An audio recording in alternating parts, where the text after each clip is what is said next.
Hello, and welcome to this episode. I've just put together briefly a critique of a view of some entities called Egragores. This has been talked about recently by people such as Jonathan Peugeot, an Eastern Orthodox Christian icon carver who's sort of in Jordan Peterson circles, John Vervaeke, who's also in Jordan Peterson circles, and Paul van der Klee, and others. And I sort of have some issues with the view, though I'm sure I could formalize them more strongly. But I thought I'd just put this together to kind of highlight what I see as being like some of the flaws of the views and some of the kind of bullets that someone who wants to hold this view has to bite, right, in order to consistently adopt it. And I think that some of these bullets are just too much. Okay, so here's my beautiful thumbnail. Let's go on. So in the contents of these slides that I've put together, I'm going to offer just a little bit of context so people have some idea of where this talk kind of originated from and, you know, which people are talking about it and so forth. Then I'm going to introduce the idea of Egragores as it's been introduced by the people who believe in the thing. So hopefully it's not going to be a horrendous straw man. And then I'm just going to go through a kind of number of objections that I have to the view. So one objection is going to be, you know, what the emergentist would have to say about it. One objection is going to be what the reductivist would have to say about it. One objection is going to be in terms of supervenience. One objection in terms of grounding. One objection, which I've called Egragores, Schmegragores, though I've spelt that wrong for some reason. Another objection is going to be pairing, which is Jae-Gwon Kim's argument against a non-physical soul. And then another objection is going to be a bad fruits argument, which is just kind of ad hominem, but I still think it's relevant. Okay, so the context, right? So on June the 5th, 2022, The Symbolic World, which is Jonathan Peugeot's blog, there was a post put up, which was guest authored, so not by Jonathan Peugeot himself, The Symbolic World versus Egragores, Part 1. Then on June 12th, so a few days later, Part 2 of that was put up. In what I'm delivering today, I am just primarily commenting on the content of these two articles. I am not going to be engaging with later videos and discussion, which has happened as a result of these two articles. Okay, on June 24th, Jonathan Peugeot did this video with someone called Jordan Hall, who I don't really know, and John Vervaeke. And then Paul van der Klee did a commentary of that recently. I have watched that, but and that was actually how I was first introduced to it. But I'm not going to be commenting on these two videos that much, though I've included them just to say, I mean, 24,000 people watching the Jonathan Peugeot video, 24, that's quite a fair bit of outreach, right? It's bigger than my outreach. And 4.8K on the Paul van der Klee video, like that's pretty good for one of my videos to do. So there's a lot of people who are being exposed to these views and hearing about them. Yeah, so a couple of points I also wanted to make, which are on this slide, is that pretty much there's only really been endorsement of these views. You know, the people who are involved in these conversations, I would say, are not very critical of these ideas. I'm not even sure if they possess the tools to be critical of them. In the sense that I just don't think that they're thinking about these things in the way that they should be. And hopefully I'm going to introduce some of the tools I think people should be using to think about these things in terms of like explanation, composition, grounding, and so on, supervenience.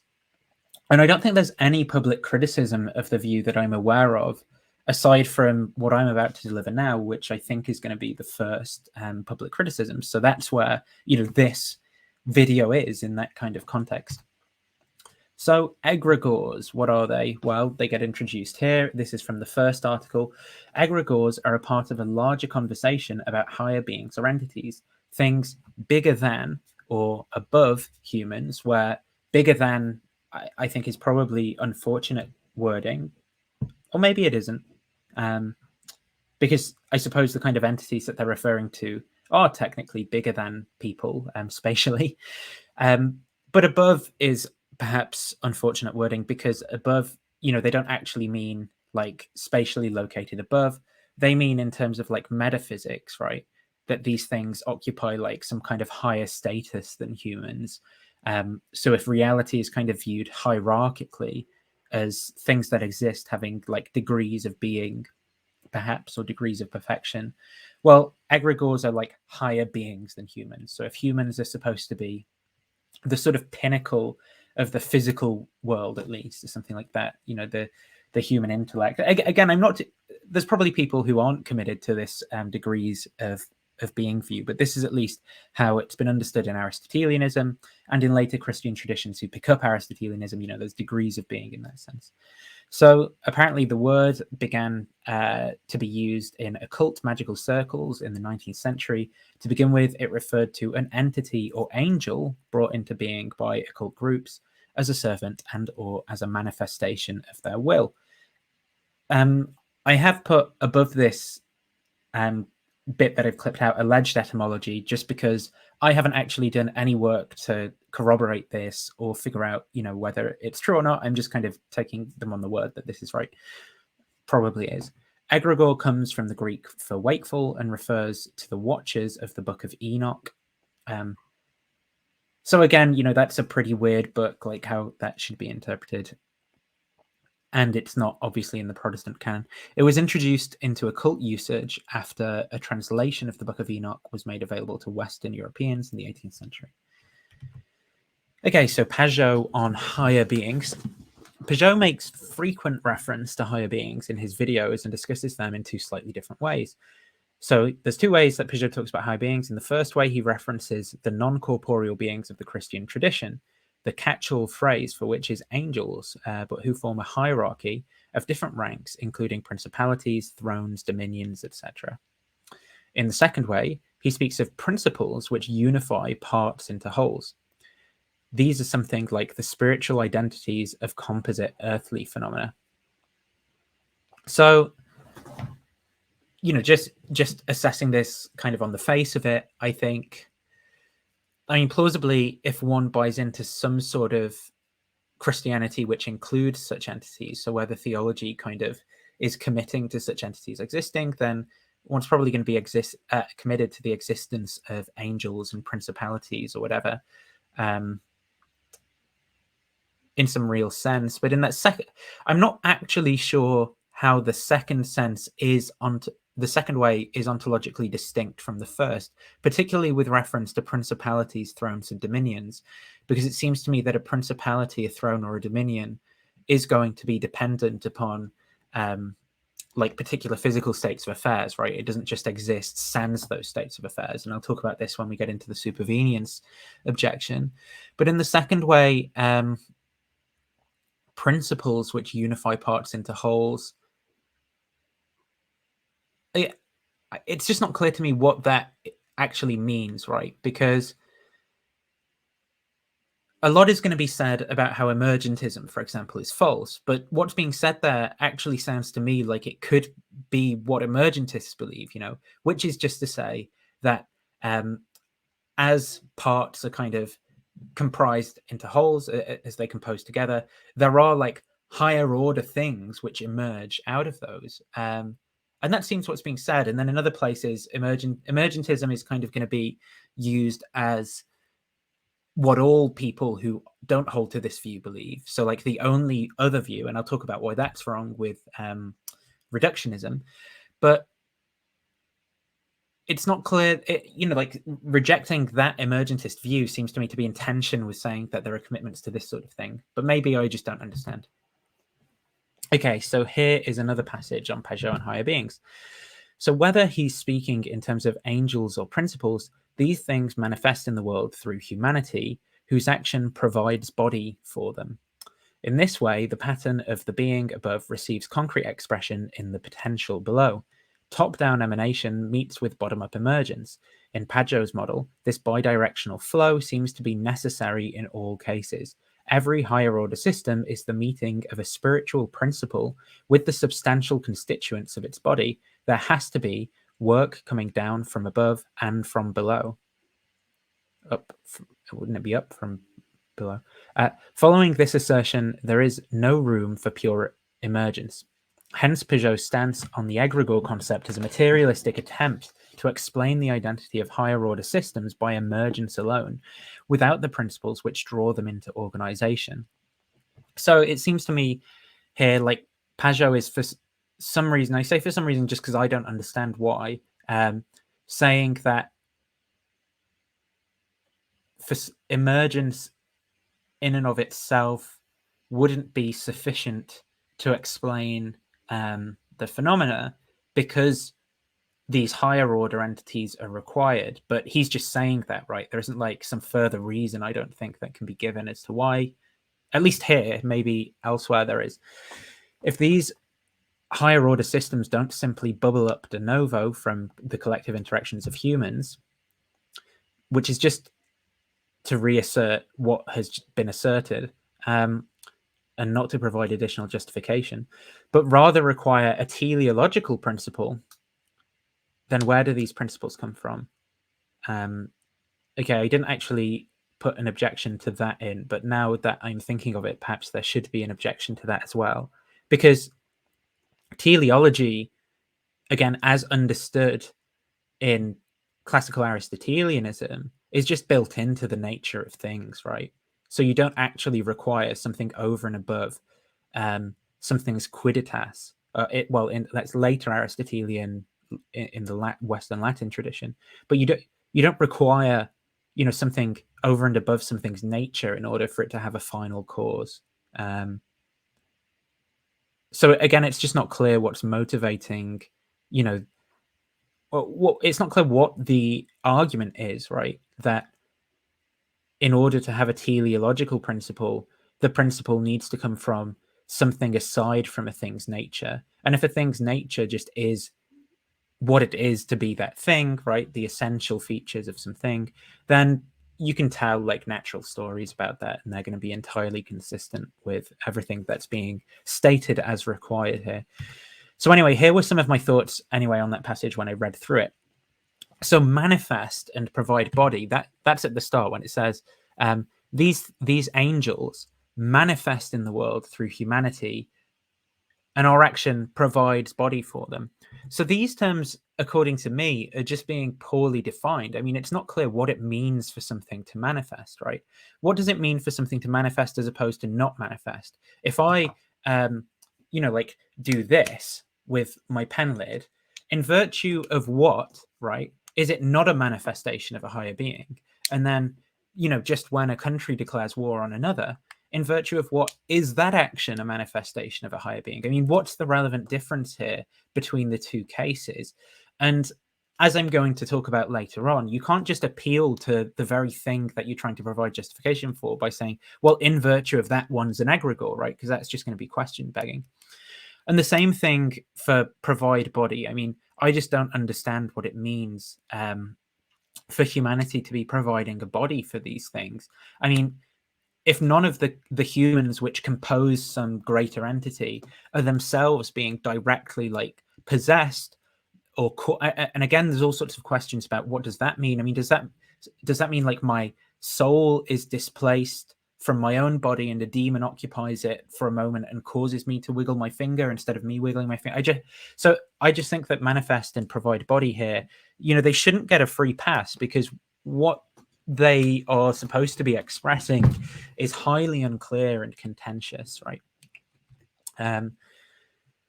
Okay, in this way, the pattern of being above receives concrete expression below. So what does it mean for a non-spatial thing to be a pattern above? So I understand patterns just to be kind of like spatial structures, right? Or perhaps temporal. So I can understand pattern in terms of like either a spatial representation where the spatial relations are such that there's a pattern there, or something that happens over time such that there's some kind of pattern there. But for something that isn't spatial and isn't, it couldn't be like doing something spatial. So it's still a necessary condition in the case of temporal duration that something spatial be happening for me to recognize a pattern. So like, the flashing of a light, right? And I just don't understand what it means for there to be a pattern above, where above is this non-physical, non-spatial, potentially non-temporal, but maybe temporal realm. What is a pattern in if we take away all those properties? And then they say these things are reaching down, right? But what does it mean for them? How can they reach anywhere? Reaching is something that takes place in space again. And so I just don't understand what it means for something that isn't spatial to reach, unless the language is being used analogously, in which case, how do we know that the analogous use of language here refers to something coherent? What's motivating that? So these are just some questions. And then another thing that I sort of found a little bit funny in the paragraph was that, Jonathan says, and is quoted as saying, there has to be work coming down from above and from below. And then, the author says, following this assertion, there's no room for pure emergence. And it's like, yeah, following this assertion, right? But assertions require justification. If it was sufficient for someone just to assert their position and then they'd be correct, well, then, someone could just assert, well, no, look, there can't be emanations from above. They have to come from below. And then you just say, following that assertion, right, there's no room for something coming from above. And so the question is, well, what is the justification for that? And then the claim, right, that isn't being just the assertion, as it were, it doesn't even follow from the assertion that there's no room for pure emergence. So even if you grant that, right, there'd still be room for pure emergence in some cases, perhaps just not in all. Well, if in it's not clear what the relevant scope of the claim is, right? There has to be work coming down from above and from below. So take, we can take my pen again, right, which is composed of these two parts, and I can put them together into my pen. Or maybe like the lid is an accidental property or something. But what would be a better example that I've got lying around? I don't have very many things lying around. Maybe we could say like a bottle, right? This empty bottle with its lid. And it's essential to the bottle that it have a lid and the body, or whatever the hell the correct word for this sort of thing is. Okay, so surely the claim that there has to be work coming down from above and from below doesn't apply to the case of the bottle, right? Surely this thing's being a bottle and it's like retaining water and so forth is true just in virtue of the bottle and its properties, and not some non-physical thing which emanates from above in order, and if that is right, then, help me understand what the hell that's supposed to mean. But if that's wrong, then it's not true that we're saying that in absolutely every case, there has to be work coming down from above and from below. And so what's the relevant domain that we're talking about? I mean, is it nations? Is it cities? Where do we draw those boundaries between things that we say are emanating from above and below in order to truly be things, as it were? So here's the conclusion of the first article. And I'm just going to move this over here so I can actually see. Over the course of this exploration, we seem to have come to at least a tentative conclusion about Egragores. This is a term which throughout its occult history has been used to emphasize the participatory aspect of humans in the manifestation of higher beings. The term is perhaps still useful in this regard, in representing a specific aspect of the relationship between humans and higher beings, particularly in their fallen mode. However, we saw how an original ambiguity in the ontological status of Egragores led to the magnification of the participatory aspect, and this magnification has largely given way to a purely emergentist interpretation. I don't really think that was argued for in the article that well. I mean, the claim wasn't emphasizing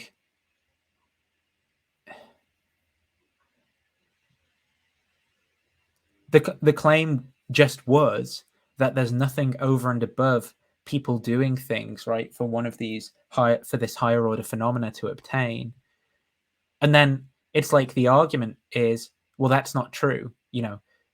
There is something over and above, and it's like so it's not really that either side of the discourse as it's been set up is providing like reasons that outweigh the other side's reasons. As far as has been established so far, it's just like, oh well, it is this way. No, it's not. And like no one's like won the interaction or showed why their sort of theory here is better. So anyway, as we have argued, emergence without emanation simply doesn't seem to hold. It says as we have argued, but it wasn't argued, it was just asserted, as the author themselves said, following this assertion, right? So that there's no argument. In light of all this, we might say that while Egragores could be said to exist, the points made in this article indicate that Peugeot was right to be skeptical. The apparent triumph of Peugeot's perspective conceals a number of remaining problems, however. This essay, therefore, lays the groundwork for a more in-depth analysis that we will undertake in the second piece. Okay, so in the second piece, they do try to raise some objections to the view. So the first is that they have some kind of confusion about the term being, right? And that's because in ordinary use, the term being is used to mean like a sentient or conscious agent. But I mean, in philosophy, right, standardly being just means entity, particularly in Aristotelianism. And so they just sort of need to figure out which language game it is that they're playing. Like, are they doing metaphysics, or are they talking in like an ordinary context? And it seems that they're not talking in an ordinary context. I mean, given the amount of jargon that's being introduced, magnification of the participatory aspect, you know, like that's not ordinary language. Okay. So the first potential problem as one looks on higher beings through this lens has to do with the usage of the term being itself. We ordinarily use this term to refer to creatures, human and non-human life. From a traditional Christian perspective, these are the beings created by God in 6 days' work. I'm not sure why that needed to be mentioned. Living souls into whom was breathed the breath. Well, that's wild. What are they saying? Surely they're not saying you have to be a young earth creationist in order to be a Christian. I missed that on reading. I mean, maybe it's just not clear to me why that's being. I mean, when it's a 6 days' work, I don't know. Maybe there's a way of interpreting that differently. Though he may aspire to, man arguably doesn't have the capacity to create life forms in this way. It depends what you mean by create. I mean, we can't just create things out of nothing, right? Which is apparently something God can do. It depends on what your view of how God created things was. I mean, a lot of Christians, including those at the Biologos Institute, right, would say that God used the natural laws. God set the natural laws such that they would produce life. And in that case, humans can also use the natural laws to produce life, right? So if one takes that view, there's a parity at least, and you would still be a Christian. Anyway, however, the traditional Christian picture also includes angels in the category of beings created by God, though these entities may be thought of as beings in the common sense, i.e. as creatures. Again, it depends who you're talking to, but I think that when Christian philosophers historically, I'm thinking about like Anselm, Augustine has his argument from like Degrees of Being, where he talks about, you know, like God being the highest degree. Aquinas's fifth way is the fifth way is Degrees of Being as well. I mean, being in that sense doesn't mean creatures, and angels are definitely mentioned by both Augustine and Aquinas as beings in the sense, you know, not as though they are sentient as well. The way that they're being talked about as beings is as like, you know, beings, metaphysical entities. They are non-corporeal and therefore are not afforded the same earthly embodiment as living souls. And then I'm not sure why therefore is being said, because they are non-corporeal, right? Just is the same as them not having embodiment as living souls. And so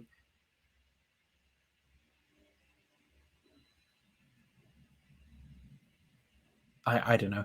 As discussed in the first essay, they are giving earthly body not by God directly, but by collective human activity.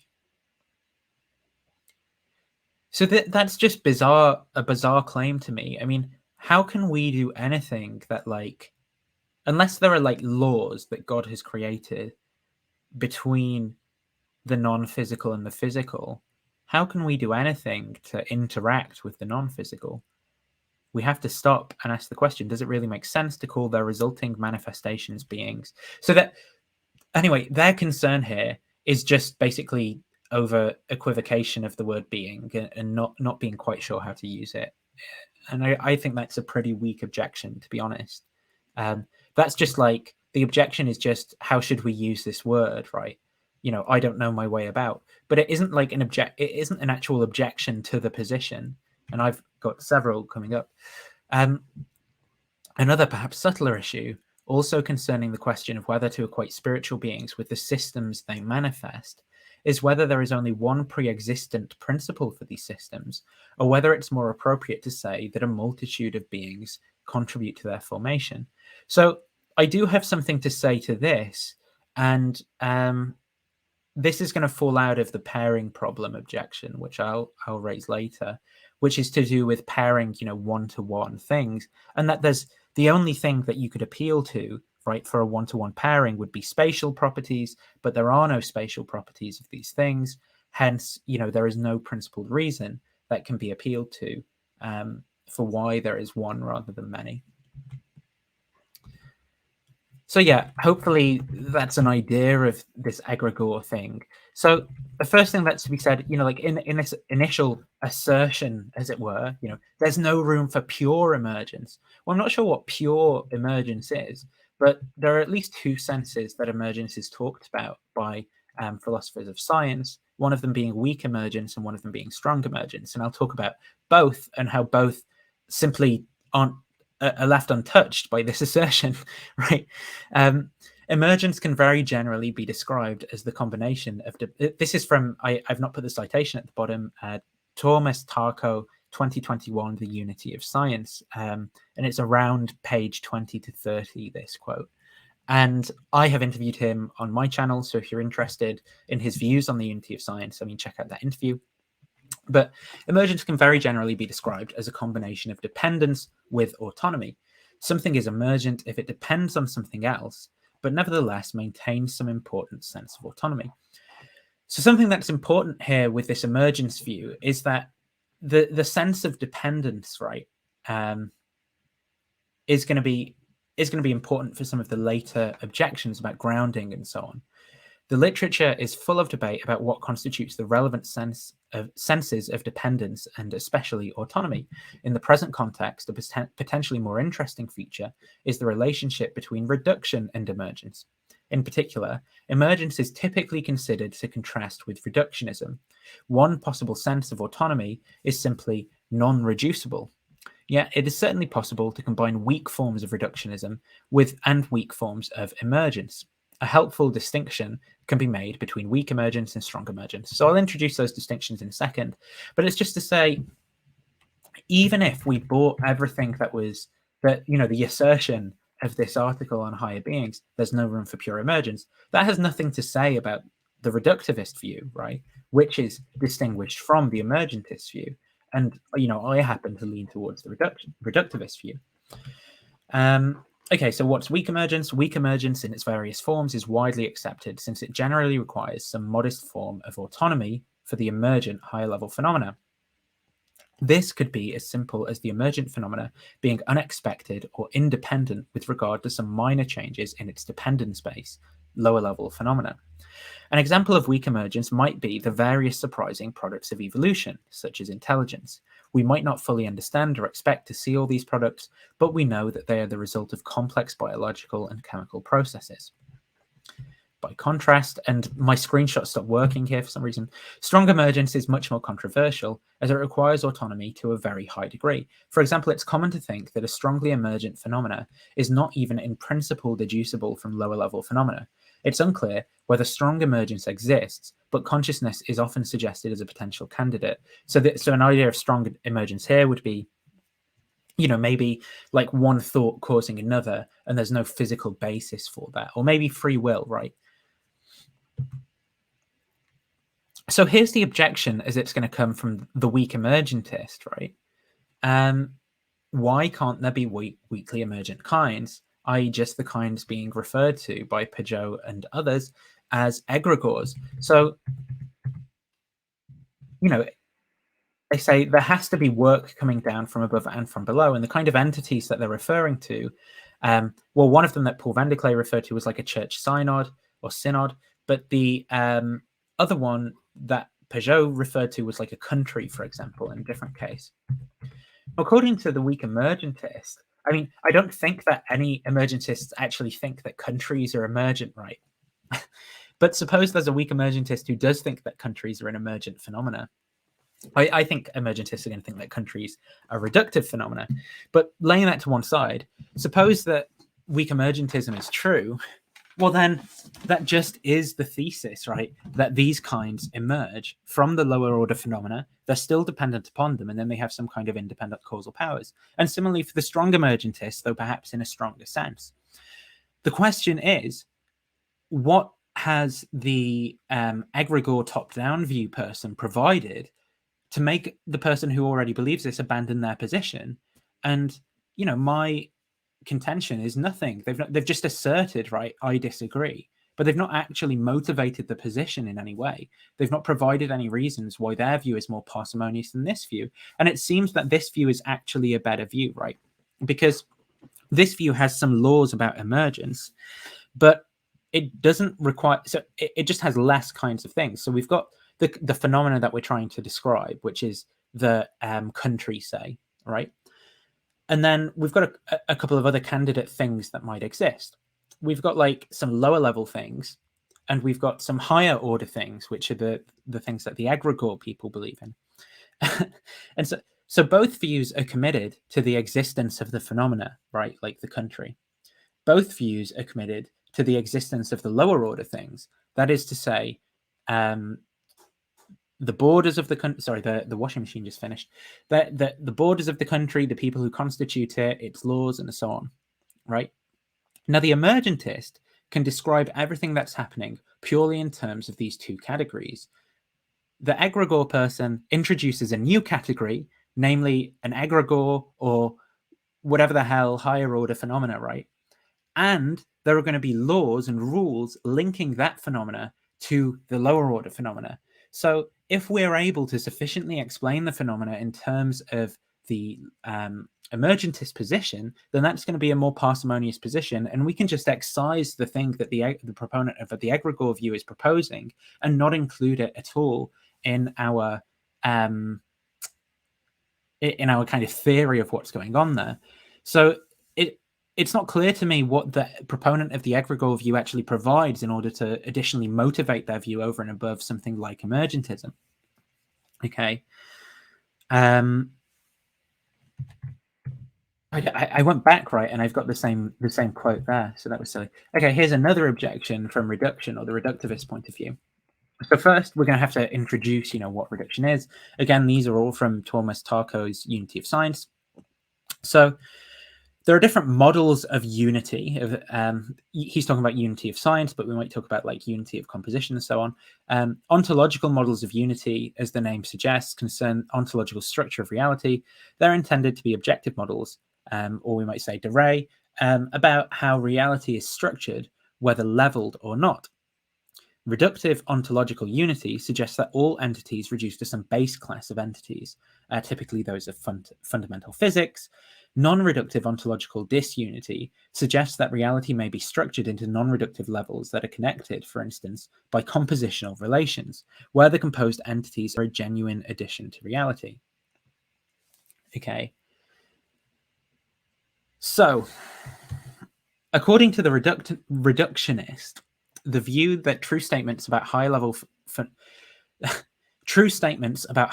phenomena are made true, that is to say, grounded fully and only by lower level phenomena. And this is my view, right? So that is to say that countries and true statements about countries, right, and so forth. So Germany has a population of, I don't know what it is, 65 million, I'm guessing, but maybe it's more. Okay, what makes it true? That is to say, what grounds the fact that Germany has a population of 65 million, and that's part of the concept Germany, whatever. Well, what makes it true are the 65 million individuals who have German citizenship or something like that, right? Germany has a landmass of however many kilometers squared.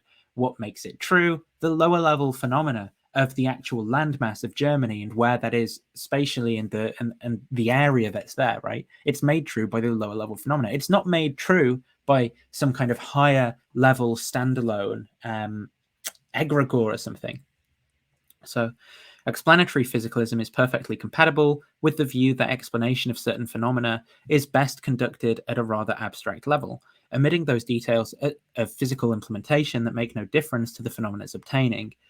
So the reason I included this quote as well is that oftentimes I think people get confused between ontological reduction and semantic reduction. So semantic reduction is to do with our ways of describing things, right? And how our words and concepts map onto one another. So if a word or concept is reducible to other words or concepts. So we might have words or concepts like atoms, for example, and it might be very difficult for me to give you a description of countries in terms of atoms conceptually. The ontological reductionist is not committed to the claim that everything is semantically reducible. That is to say that higher order phenomena and the semantics we use to describe those phenomena may not even in principle be reducible to other words that we have in use. The ontological reductionist is committed to the view that in actuality, alone apart from our language and concepts, right, that these things are grounded entirely in lower level phenomena. So again, suppose reduction, why have I put reduction rather than reductionism is true? Suppose reductionism is true, why can there not be higher order phenomena on this view? Because according to the reductionist, right, there are higher order phenomena, and those phenomena are just entirely grounded in the lower level phenomena. So things like countries do exist. There's been no reasons provided for people committed to reductionism to abandon their view by the proponent of the Egragores view. And there are good reasons to think that the reductivist view is true, reasons which I'll provide later in the form of the causal closure of physical systems, and overdetermination of explanation and grounding and so on. So one of my objection from grounding is going to touch on that the egregore proponent cannot provide a good grounding explanation of how it is that it, what makes it true that an egregore is present or not. Okay, so the causal closure argument. Let's get into that. And I'm going to have to just quickly change my screen. So this is, and my notes here are about substance dualism, and this is typically put forward as a physicalist argument against substance dualism, but I think it applies in the case of the egregore proponent view as well, because there is a non-physical thing which supposedly interacts and has causal powers with a physical system. Okay, so if X is a physical event and Y is a cause or effect of X, then Y too must be a physical event. So what's the causal closure of the physical domain? If a physical event has a cause at time t, then it has a sufficient physical cause at t. That's causal closure. That is very well motivated, right, by rules of conservation and so on in the universe. So, for example, imagine that we could have a physical event without it having a sufficient physical cause at that time. Well, that would be a violation of the laws of conservation, right? Because there would be energy in that cause which just came from nowhere. And so principles like this are pretty much indispensable to physics. Okay, so now imagine the following case. Instead of a mental event, where I've got mental event here, we're going to think about like an egregore. We could say like an egregore mental event. And a physical event, right? So in the case of a country, the egregore mental event could be like an egregore deciding to interact with a system and do some harm, cause a war or something like that. I don't know. Okay, so there is a physical event, P star, occurring at the same time as an egregore mental event that is a sufficient cause of P. So that's to say, this event that's here, the war starting or whatever, has been caused by some physical event, right? That is to say, the guy standing, in the position in Parliament or whatever and saying, we hereby declare war, the troops moving, the signing of legal documents and so forth, and is also caused by the kind of egregore mental event or whatever. That is the demonic egregore that somehow possesses the collective, deciding, look, what I'm going to do is I'm going to cause a war and get those humans to suffer. So as a law of logic, right, either that egregore mental event just is equal to some physical event, which is to say reduction, or it isn't, right? That's just the law of excluded middle. It is the case or it isn't the case. So if we take the view that it isn't the case, that egregore mental event just is a physical event, then P, that is the declaration of war, has two distinct causes, M and P. So P is causally overdetermined. That is to say, even if M, the egregore mental event, had not occurred, then the physical event would have been sufficient for P to obtain.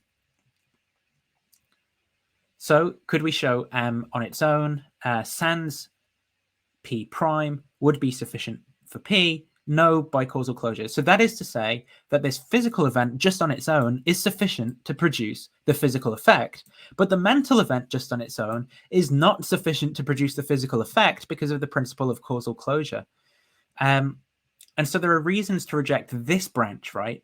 That the mental is independent from the physical, and that leaves us with this branch that the mental is that the egregore event just is reducible to the physical. So here's the exclusion principle. No event has two or more sufficient causes, all occurring at the same time, unless it is a genuine case of overdetermination. So M causes P. P prime is a cause of P. The mental is not the physical. This is not a case of overdetermination. I can't remember what the hell I was thinking when I wrote these notes, so I don't know what they're trying to express. Then the exclusion principle holds, and either M is not a cause of P or P prime is not a cause of P. If we reject the physical cause and go with M as a cause of P, then we're back to 1 and get in a regress of running 2, 3, 4 again. Oh, okay, I see it. I see. So when we say that some mental event causes P, by causal closure, we have to postulate some physical cause, P prime. That's a cause of P. Suppose then that we say, well, that mental event isn't reducible to the physical event, and we say that this isn't a case of overdetermination, right? Well, then we kind of get in this kind of regress, because then we're like, okay, so that means that M causes P. Yeah. So we go with the other disjunct, hence M is not a cause of P and 1 is false. This generalizes to all mental events, hence mental events never cause physical events. A mental cause of a physical event is always excluded by a physical cause. Okay, and so that leaves us with epiphenomenalism, basically, where the egregore events, if they exist, do nothing unless we accept reduction, basically. So back to my slides. Here's another objection to do with supervenience. So do egregores supervene on lower states of affairs? Well, the phenomena, right, that egregores are purported to explain, like countries or so forth, plausibly do supervene on lower states of affairs. X supervenes on Y if and only if, or just in case, there cannot be a change in X without a change in Y, but there can be a change in Y without a change in X. So X is the supervenient phenomena, right? And that supervenes on Y. Just in case, you can't get a change in that supervenient phenomena without a change in the thing it supervenes on, but you can have a change in the thing it supervenes on without a change in the supervenient phenomena. There's some prima facie justification for thinking that higher entities, countries, and so on, supervene on lower order phenomena. It seems that a country, for example, Germany, cannot change without some lower order thing changing. For example, its borders, its government, or something. It seems that some lower order things can change without Germany changing, like what colour shoes are in fashion. So the supervenience of countries and other such entities on lower order phenomena is intuitive. If it seems intuitive, then that's some prima facie justification for the position that it is a supervenient phenomena.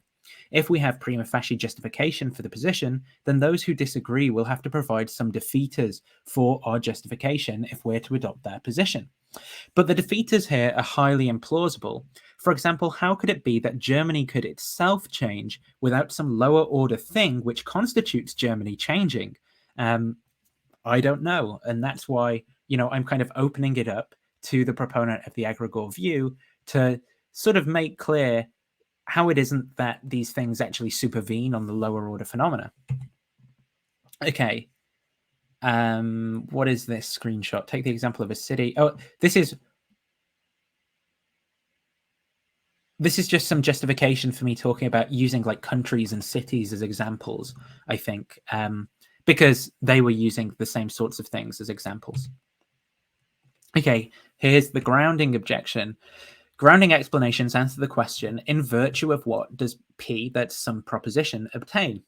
In virtue of what is or isn't something an egregore? So if the proponent of the egregore view wants to say, it's true that Germany is an egregore, but in virtue of what is or isn't that thing an egregore? In virtue of what is Germany, is it true that Germany is an egregore? What is it that makes it true? When we ask for a grounding explanation of P, unless P is a necessary truth, we can't just appeal to P itself. That would be to say P because P. If I say, why so if I say why is it sunny today or something, right? Why is it true that it's sunny today? Or why is it true that it's raining, right? If I just tell you it didn't have to be raining, so it's not necessary that it's raining, it's not necessary that it's sunny. And if I just tell you, well, it's sunny because it's sunny, or it's raining because it's raining, right? I've not explained anything. I've just restated the fact that the thing is happening. Now, that might be legitimate to do in the case of a necessary truth. Like if I say, why does God exist, right? Well, just because he does. That's just what God is, a necessarily existent being. Why is 2 times 2 4? Just because that's what 2 times 2 is, right? These things are necessary truths. But in the case of contingent truths, plausibly, it's never going to be a good explanation a good grounding explanation isn't going to consist in my appealing just straight back to the phenomena in question, right? Now, my contention is that proponents of egregores cannot provide good grounding explanations of the proposed egregore phenomena without simply appealing to the very thing that they're trying to explain. So if I ask, in virtue of what is it true that Germany is an egregore?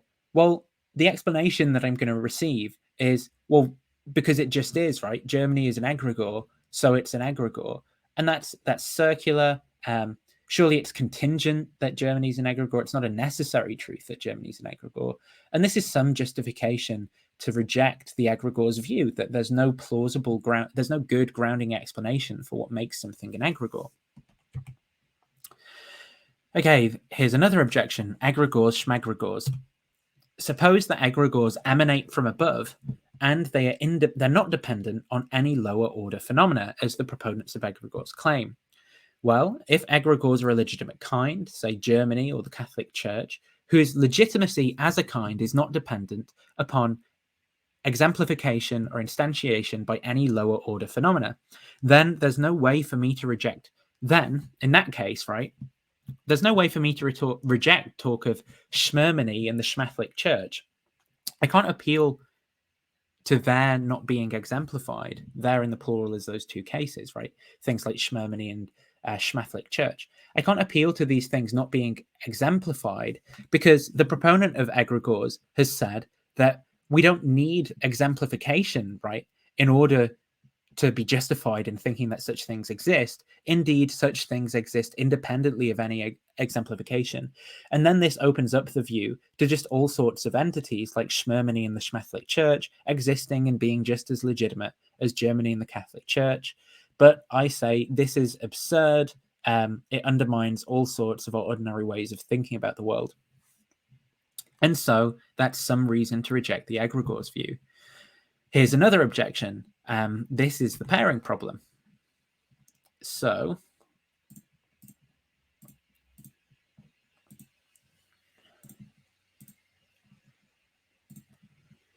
this is the problem posed by Jae-Gwon Kim. Here's a little drawing of something that happens. So person X gets shot, right?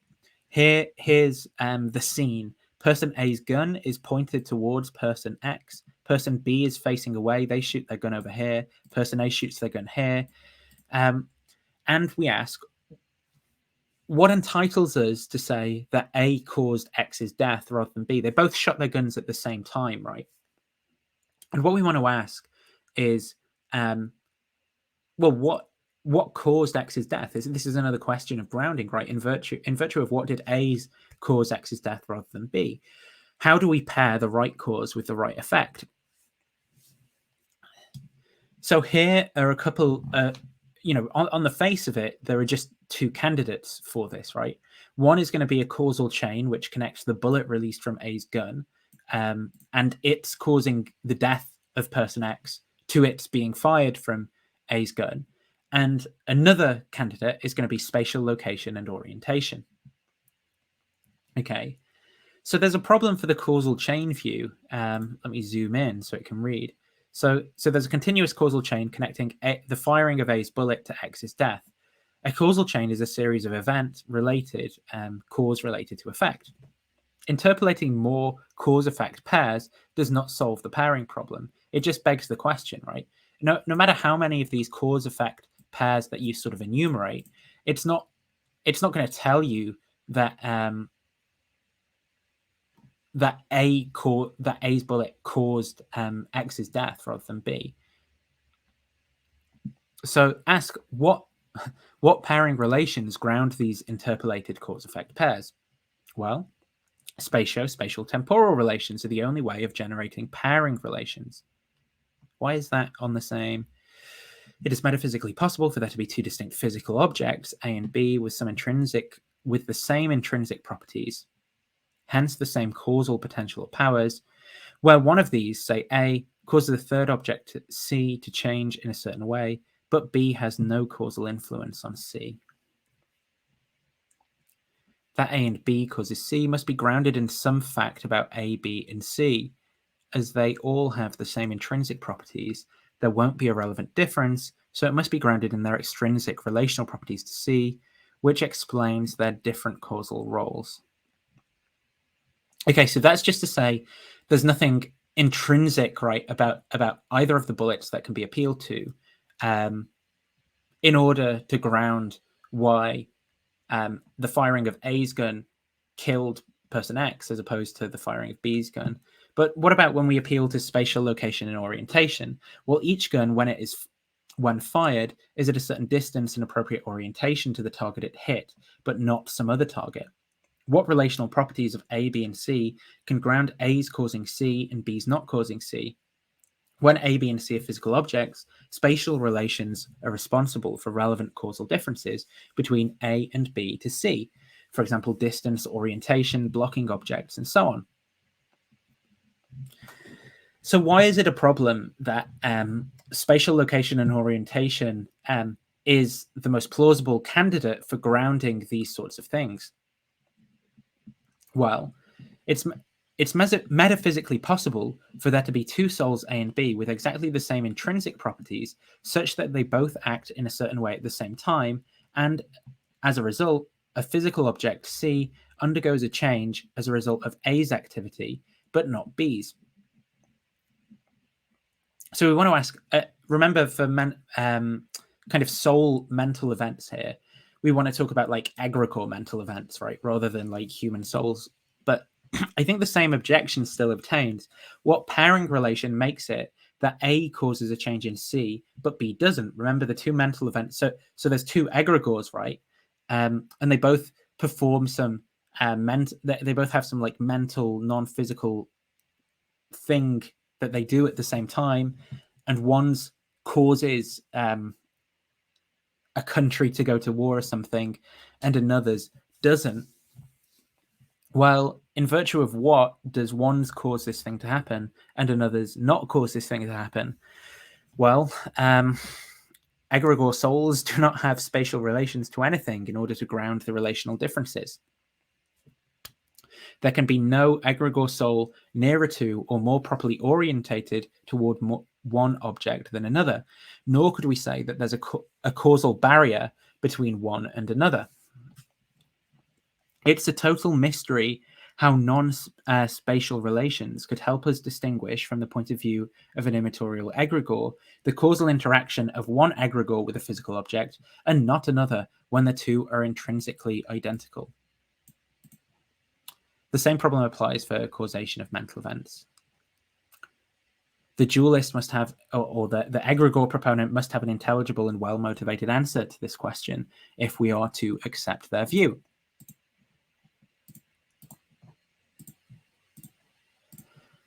Moving on.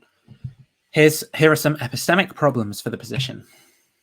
I am justified in believing things are as they appear, absent any defeater for my seeming. It doesn't seem to me that my country is an egregore, therefore I'm justified in believing that my country is not an egregore. The person who rejects this view is going to have to persuade me to abandon phenomenal conservatism, but phenomenal conservatism underpins a vast array of my beliefs, and so this is just a massive bullet to bite. There's epistemic parity between egregores and all sorts of ridiculous beliefs. There's as much justification for believing there's a demon in my shoe as there is for believing in egregores. So those who believe in egregores should believe my shoe is a demon if they are to be epistemically consistent. Proponents of the egregore view say Russia declared war on Ukraine, and they use the locution of a verb, declaring, as justification for Russia being an egregore. However, there are all sorts of cases where I can use the locution of a verb and predicate that verb of an inanimate object. My shoe kicked the ball. I can use the locution of verbs for things I take to be inanimate to justify my believing that these inanimate objects are egregores, but this is absurd. Okay, a final objection, which is to do with bad fruits and stereotyping. I sort of couldn't be bothered by this point in the slide, so I just put this one quote. The people I disagree with / don't like are clearly possessed by egregores. This is to say that the people who I see adopting this view are basically using it as a stereotyping device for the kinds of views that they disagree with politically and so on. Take the gay pride movement, where it was recently Pride Month last month. Take liberals or Democrats in America who have certain political views about abortion or about gun rights in the US. I see the concept of egregores being used inconsistently, right? Basically as a weapon. When people dislike those they agree with, they can attribute the kind of possession of the collective group to egregores. They can say, look, there's some kind of demon thing here which is interacting with this group, causing people to think in that way. It just leads to the demonization of that group, right? Rather than the charitable engagement and disagreement with them, leading to more polarization and worse outcomes. The people with these views aren't consistent. They don't view their own communities as being possessed by like demonic egregores in the same way.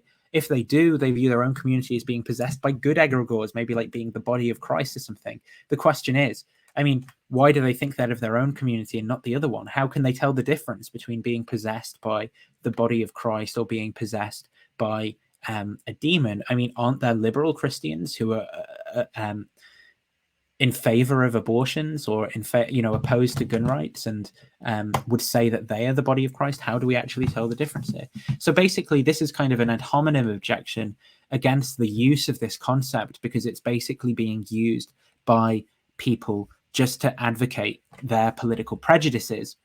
And I think the view is really poorly motivated and has all these kind of flaws and holes in it anyway, conceptually, from the point of view of metaphysics.